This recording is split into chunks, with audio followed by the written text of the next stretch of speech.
दोस्तों, उत्तर प्रदेश में आखिरकार एसआईआर की ड्राफ्ट वोटर लिस्ट आज जारी हो ही गई। इससे पहले 2 बार ड्राफ्ट लिस्ट जारी करने की तारीख उत्तर प्रदेश में बढ़ाई गई थी।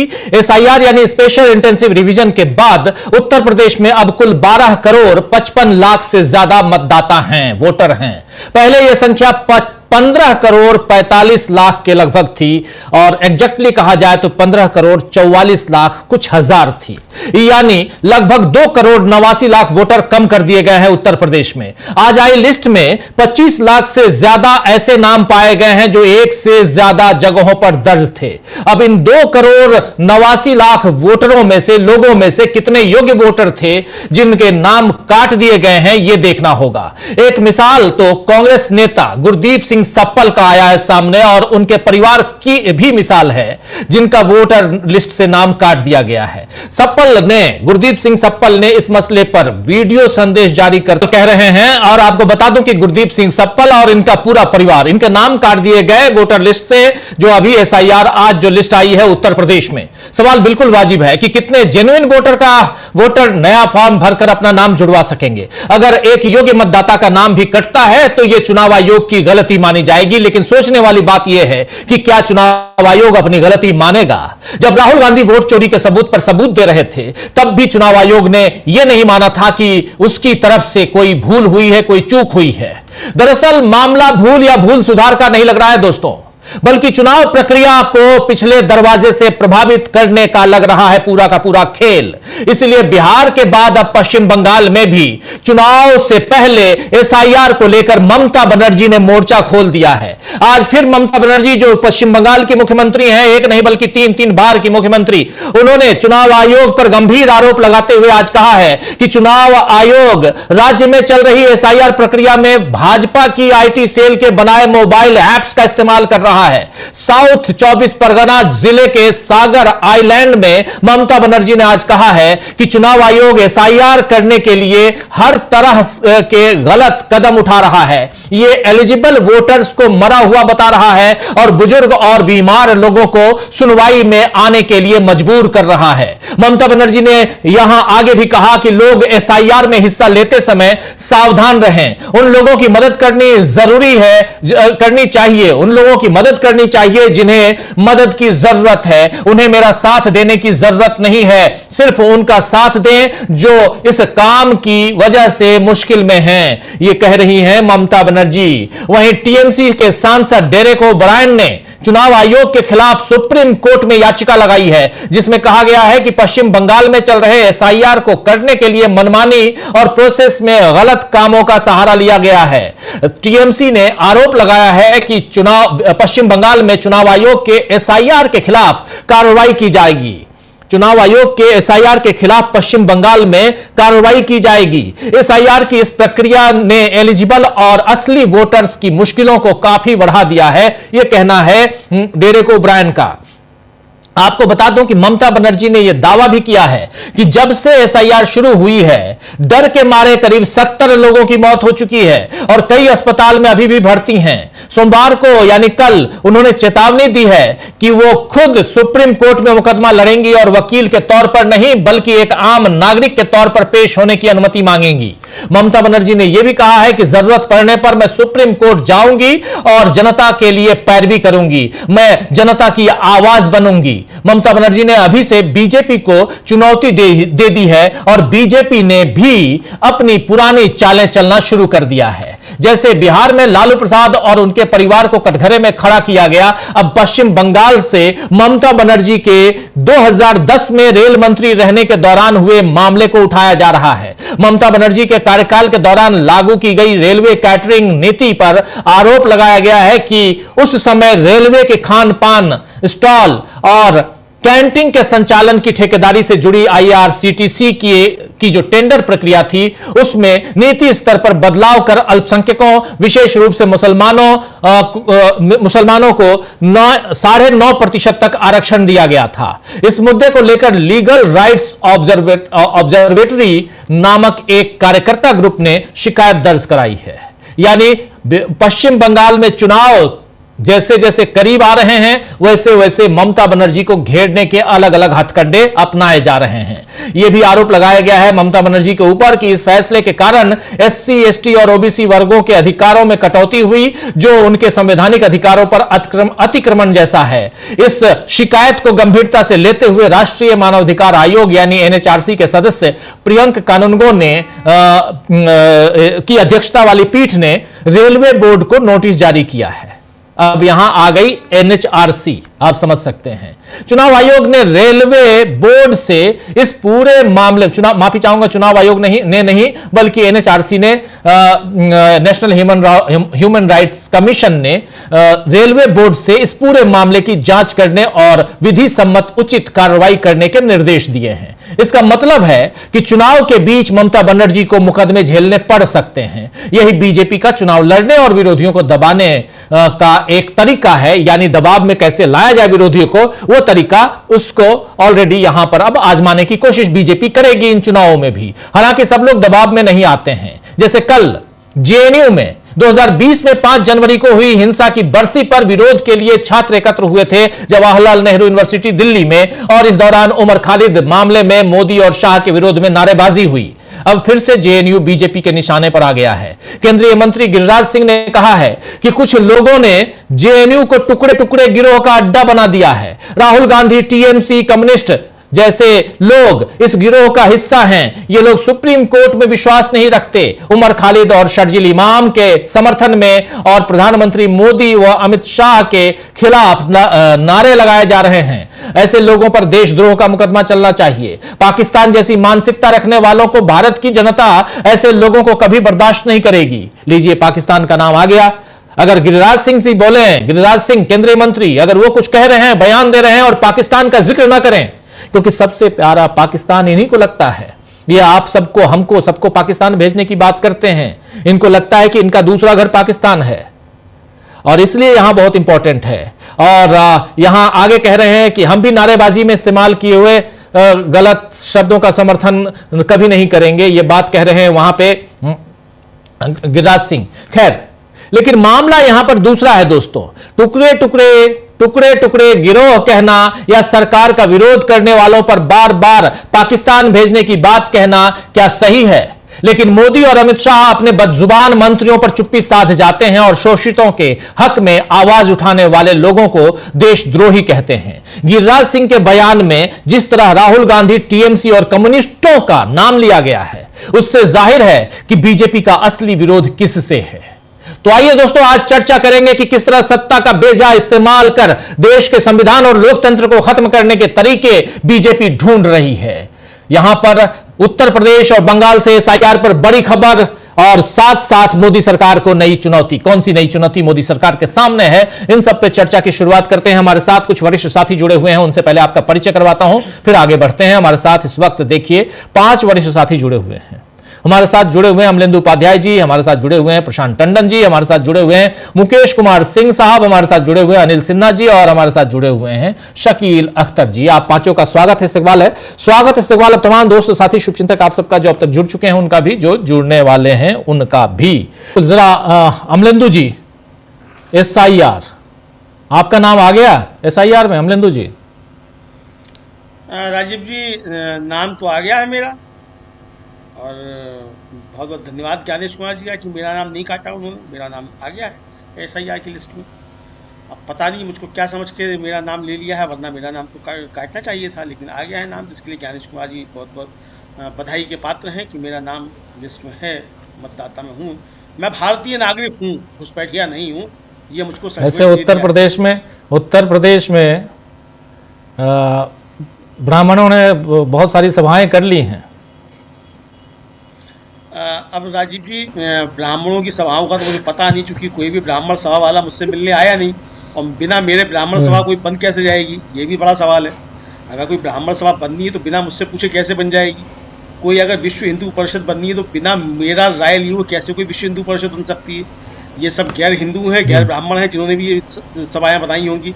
बिना मुझसे पूछे हुए कोई ब्राह्मण सभा नहीं बन सकती, और बिना मुझसे पूछे हुए कोई विश्व हिंदू परिषद नहीं बन सकता राजीव जी। ये सबसे बड़ी बात है, क्योंकि मैं इस ब्रह्मांड का सबसे बड़ा ब्राह्मण हूँ, सबसे बड़ा हिंदू हूँ। तो ये मैं दावे के साथ कह सकता हूँ राजीव जी। तो बहरहाल अब मोदी जी को भी अगर खुद को हिंदू साबित करना है तो पहले मुझसे प्रमाण पत्र लें, उसके बाद बात करें। वो सारी दुनिया को बांटते रहते हैं प्रमाण पत्र, लेकिन मुझसे प्रमाण पत्र ले लें पहले।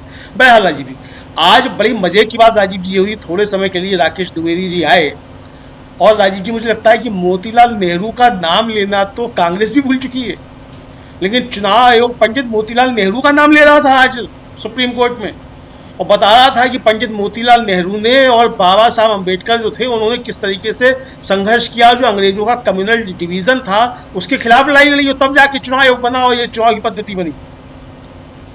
तो राजीव जी, अगर इसके बीच में चुनाव आयोग ये पंडित मोतीलाल नेहरू को याद कर रहा है तो हमको इसकी तारीफ तो करनी चाहिए कि जिन पंडित मोतीलाल नेहरू को कांग्रेस भी भूल चुकी है।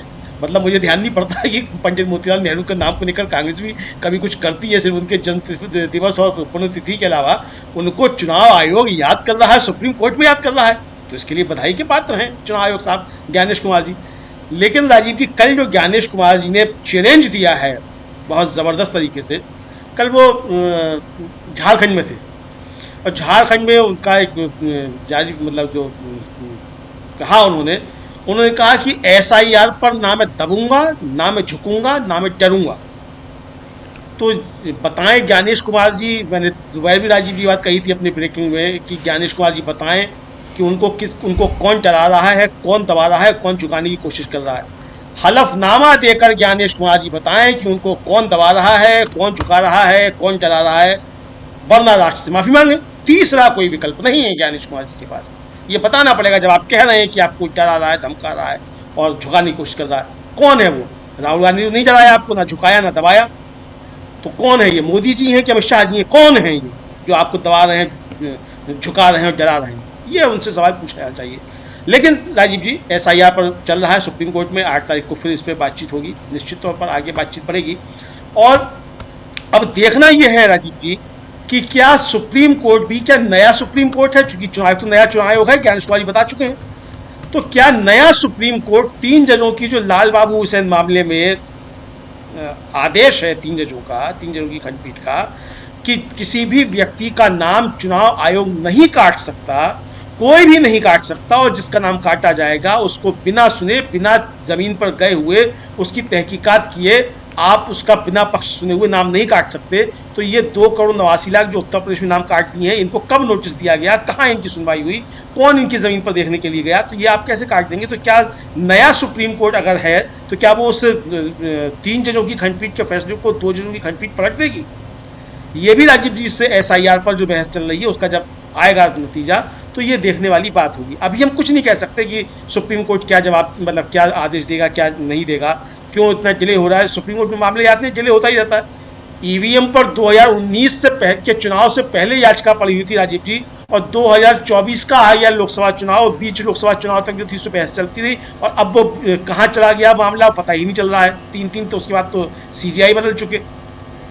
जुलाई 2024 में उसमें सुनवाई होनी थी, आज तक तो वो लिस्ट हुई नहीं है। तो ऐसे ही 20-25 साल तक मुकदमे चलते रहते हैं। मुझे लगता है SIR का मुकदमा भी 20-25 साल चलेगा, तब तक नए सिरे से परिसीमन भी हो जाएगा, डिलिमिटेशन हो जाएगा, सब कुछ हो जाएगा, और उसके बाद फिर हो सकता है कि कोई नया फिर से सुप्रीम कोर्ट आए और वो कहे कि ये ऐसा ये प्रक्रिया गलत थी और इसके आधार पर बनी हुई सरकारें अवैध थीं। लेकिन चूंकि सरकारें बन चुकी हैं, काम कर चुकी हैं, इसलिए उनको हटाया नहीं जा सकता, जैसा कि महाराष्ट्र के मामले में सुप्रीम कोर्ट ने फैसला दे दिया था कि चूंकि अवैध सरकार है और सरकार चल रही है तो इसलिए अवैध सरकार चलती रहेगी। तो इसी तरीके से राजीव जी फैसला आ सकता है कि SIR अवैध था, और चूंकि SIR हो चुका तो SIR के बल पे जो सरकारें बन गई इसकी लिस्ट पे, तो वो सरकारें चलती रहेंगी, चूंकि सरकारें चल रही हैं। तो जो चल रहा है वो चलता रहेगा राजीव जी, ऐसा समझा जा सकता है। इस तरीके की बातें भी आ सकती हैं। लेकिन राजीव जी, कुल मिलाकर मुझको लगता है कि सरकार के सामने भी चुनौतियाँ हैं, और ये चुनौतियां जो हैं काफ़ी ज़्यादा गंभीर हैं। अब उत्तर प्रदेश में अगर 2,89,00,000 नाम कटे हैं राजीव जी, तो ये नाम किसके कटे हैं ये भी तो पूछा जाना चाहिए, क्योंकि योगी जी तो कह रहे हैं कि उनके लोगों के नाम कटे हैं, तो उनके लोगों के नाम किसने कटवा दिए? तो क्या दिल्ली वालों ने लखनऊ वालों के नाम कटवा दिए? ये भी एक बड़ा सवाल है राजीव जी। तो क्या अंदर अंदर भी कुछ चल रहा है कि योगी जी को निपटाने के लिए यूपी में SIR कराया गया ताकि 27 में योगी जी निपट जाएं? अगर ऐसा चल रहा है तो ये भी बहुत खेल खतरनाक है। और अगर नहीं चल रहा है, जैसा कि ज्ञानेश कुमार जी कह रहे हैं कि बिल्कुल सब कुछ ठीक ठाक चल रहा है, सही चल रहा है और कोई दुर्भावना नहीं है, सब चुनाव के सामने सब है, और जैसा कि कानपुर में जब वो गए थे अपनी जाति के सम्मेलन में, हालांकि उत्तर प्रदेश में जाति के सम्मेलन पर रोक लगी हुई है, लेकिन ज्ञानेश कुमार जी गए थे अपनी जाति के सम्मेलन में अपना जाति का गौरव बढ़ाने के लिए, वहाँ उन्होंने कहा कि चुनाव आयोग के लिए ना कोई पक्ष है ना कोई विपक्ष है, सब समकक्ष हैं। तो जैसा कि उन्होंने कहा अपने जातीय सम्मेलन में कि चुनाव आयोग के लिए सब समकक्ष हैं, तो अगर सब समकक्ष हैं तो फिर उत्तर प्रदेश में ऐसे आपने अभी इनके दो वक्तव्य सुना डाले अमलेंदु जी, इन दोनों वक्तव्यों से पक्ष विपक्ष समकक्ष से तो मुझे समझ में आ रहा है कि बहुत बड़ी चुनौती नरेंद्र मोदी के लिए ज्ञानेश कुमार पेश करने वाले हैं, क्योंकि तुकबंदी में वो भी माहिर हैं और ये भी तुकबंदी करने लगे हैं। राजीव जी, मैंने दोपहर में यही कहा अपने ब्रेकिंग कार्यक्रम में, मैंने कहा कि ज्ञानेश कुमार जी को समझ में आ गया है कि जब चुनाव आयोग को ही कोई प्रधानमंत्री बनवाना है, वो चाहे नरेंद्र मोदी बने या कोई भी जी बने, तो ज्ञानेश कुमार खुद क्यों नहीं बन सकते हैं?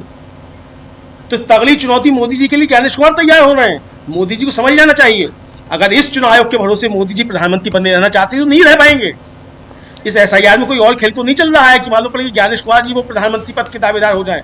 चुनाव आयोग किसी दिन एक जारी कर दे, चुनाव आयोग से एक अधिसूचना कि प्रधानमंत्री नरेंद्र मोदी जो प्रधानमंत्री पद से हटाए जाते हैं, अब ज्ञानेश कुमार जी ही प्रधानमंत्री होंगे और चुनाव आयोग को ये शक्तियां प्राप्त हैं और इस मामले में सुप्रीम कोर्ट कोई दखल ना दे। ये हलफनामा भी आ सकता है राजीव जी, हलफनामा जब ये जा सकता है कि सुप्रीम कोर्ट नहीं ये नहीं आया, ये नहीं आया, ये मत बोलिए, ये मत बोलिए, ऐसा नहीं होगा, ऐसा नहीं होगा। उनको संसदीय दल का नहीं, उनको चुनाव सांसद इतना भी नहीं। अब हमारे जो नए बच्चे आजकल संविधान पढ़ रहे हैं, इस कार्यक्रम को देख रहे हैं, वो अब क्या सोचेंगे, अमलेंदु जी ने कह दिया तो सही कह दिया, ऐसा नहीं होगा। हाँ, ये है कि चुनाव लड़ के आएंगे। बिहार में, उत्तर प्रदेश में कई गुंडे मवाली पहले हुआ करते थे जो नेता पाल के रखते थे, उनके लिए चंदा करते थे, उनके लिए बूथ लूटा करते थे। बाकी उनको लगा कि चलो भाई अब जब सारा काम हम ही कर देते हैं, उनको नेताजी बनाते तो हम भी नेताजी बन जाएं। तो उन लोगों ने चुनाव के मैदान में कूदना शुरू किया, चुनाव लड़ना शुरू किया और फिर सांसद विधायक बनना शुरू हुए, मंत्री बनना शुरू हुए। तो कई लोगों के जो आते हैं, आप देखते होंगे ADRO रिपोर्ट छापता है जिसमें किस विधायक के नाम से कितने केसेस हैं, कितने उनके ऊपर हत्या के आरोप हैं, लूटपाट के आरोप हैं। तो वो सब आप देखकर आपको समझ में आता होगा कि इनका जो पास्ट है वो कितना ब्राइट रहा था। तो वहां तक जा सकते हैं ज्ञानेश कुमार जी, लेकिन चुनाव लड़ना होगा, उनको चुनाव लड़ना होगा। हाँ, हथकंडे सारे उनके हाथ में है तो वो बहुत अच्छी तरह से जानते हैं, लेकिन ये मत बोलिए कल को बोलेंगे चलिए उससे हम अपने ही संविधान को थोड़ा उस पर कई न आशंका पैदा करते हैं। और नए बच्चे जो संविधान को पढ़ रहे हैं, हमारे देश के इस लोकतंत्र को समझ रहे हैं, राजनीति को समझने के लिए इस कार्यक्रम को करते हैं हम लोग, सुनते हैं तो वो क्या कहेंगे कि अमलेंदु जी ने जो कह दिया, वो पैनलिस्ट हैं भाई, वरिष्ठ पत्रकार हैं, उन्होंने कहा है, सही कहा है। चलिए कोई बात नहीं, आप मजाक कर रहे थे, व्यंग्यात्मक लहजा था आपका। हाइपोथेटिकल बातें कर रहा हूं मैं, परिकल्पना में जी रहा हूं कि ऐसा भी हो सकता है कि नहीं हो सकता। मत जी मैं परिकल्पना कर रहा हूं कि खतरा मोदी जी के लिए कितना ज्यादा है। उस खतरे में हाँ। तो मोदी जी की तरह लंबा सोचने लगा कि क्या ऐसा भी हो सकता है। मोदी जी भी तो बहुत दूर की सोचते हैं, तो मेरा भी विजन मोदी जी से थोड़ा लंबा हो गया ज्यादा। चलिए, आपका साथ दे रहे हैं हमारे एक साथी हैं संजय कुमार सिंह साहब, वो साथ दे रहे हैं, कह रहे हैं कि अमलेंदु जी जो कह रहे हैं वो हो सकता है, 6 महीने बाद सांसद बनना जरूरी होगा, वो सांसद बन जाएंगे, पहले प्रधानमंत्री बनेंगे। चलिए, तमाम सांसदों को तो चलिए, संजय कुमार सिंह साहब को शुक्रिया, उन्होंने आपका साथ दिया, लेकिन फिर भी प्रधानमंत्री बनने के लिए संसदीय दल का नेता चुना जाना जरूरी है पहले, उसके बाद आप प्रधानमंत्री बनेंगे। उसके बाद भले आप कह रहे हैं कि आप सांसद चुने जाइए 6 महीने बाद, वो अलग चीज है, लेकिन पहले आपको तमाम 240 भाजपा के और बाकी जो हैं 293 टोटल है आपके पास, उनमें से मैक्सिमम से आपको संसदीय दल का नेता चुना जाना होगा। आप नरेंद्र मोदी नहीं हैं कि बिना NDA के नेता चुने हुए ही आप प्रधानमंत्री पद की घोषणा कर दें। चलिए खैर, बीजेपी के चुने नहीं गए और फिर फाइनली आपको याद होगा 2024 में क्या हुआ था। पर बढ़े आगे, चलिए। अभी भी नहीं है बीजेपी के संसदीय दल के नेता नरेंद्र मोदी जी, NDA के संसदीय दल के नेता बीजेपी के अभी भी नहीं है। बस चलते चलते राजीव, अनिल सिन्हा जी को आज बधाई का दिन है, क्योंकि अनिल सिन्हा जी का आज जन्मदिन है, तो हम तमाम पैनलिस्ट की तरफ से और DVL परिवार, अरे वाह अनिल जी बहुत बहुत शुभकामनाएं। और इसीलिए आज शायद आप जोरदार ढंग से अपनी बात रख रहे थे। बहुत बहुत शुभकामनाएं आपको अनिल जी। और मैं जान रहा हूं आप बार बार बाएं दाएं देख रहे हैं, तो इसका मतलब केक वेक काटने की व्यवस्था होगी और आपको बार बार बुलाया जा रहा है। जी, लेकिन बहुत शुभकामनाएं अनिल जी, बहुत शुभकामनाएं आपको। दोस्तों, हमारे साथी अनिल सिन्हा जी का आज जन्मदिन है और इनको ढेरों शुभकामनाएं। और ये 2026 आशानुरूप हो, ये जैसा सोच रहे हैं, लेकिन इनकी चिंता भी वाजिब है, जायज है कि विपक्ष एकजुट हो, मजबूत हो और मजबूती के साथ फाइट करे, तभी इस देश का लोकतंत्र जो दोनों पटरी है वो बराबर हो। जिस लेवल प्लेइंग फील्ड की बात होती है, कई बार अगर आपको वो हक नहीं मिलता है तो छीनना पड़ता है। यहां विपक्ष को छीनने की के लिए मैदान में आना होगा। वही बात अनिल सिन्हा जी कह रहे हैं। लेकिन थोड़ा सा एक और मैदान है प्रशांत जी, एक और